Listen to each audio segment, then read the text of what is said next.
Hey, Journey family, Pastor Stephen here, and I'm coming to talk to you today about unity in the Spirit. Unity in the Spirit.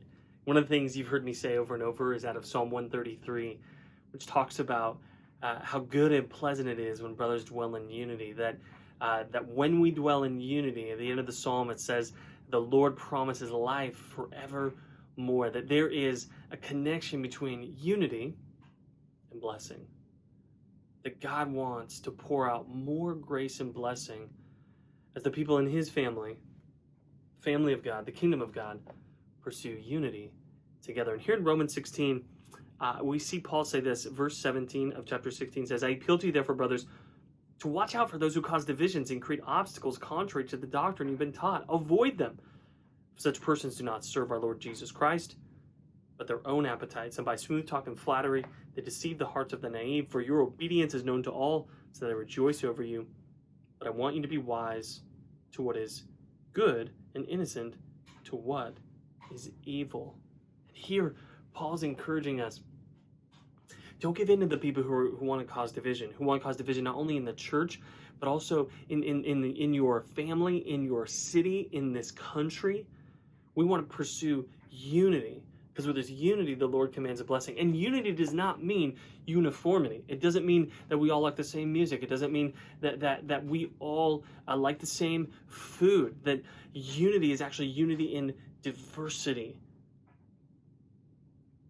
And we all enter into the kingdom of God through the cross of Jesus Christ and repenting of our sins and coming to him.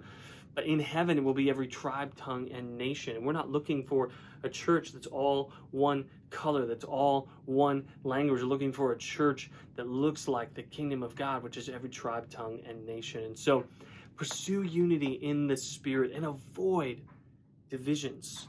I appeal to you, brothers.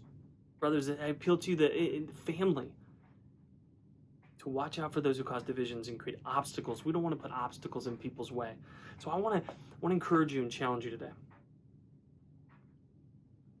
What opportunities do you have to create unity? Because with this unity, the Lord commands a blessing out of Psalm 133. What obstacles have been put in your way? And how are you going to remove those obstacles? What obstacles have been put in somebody else's way?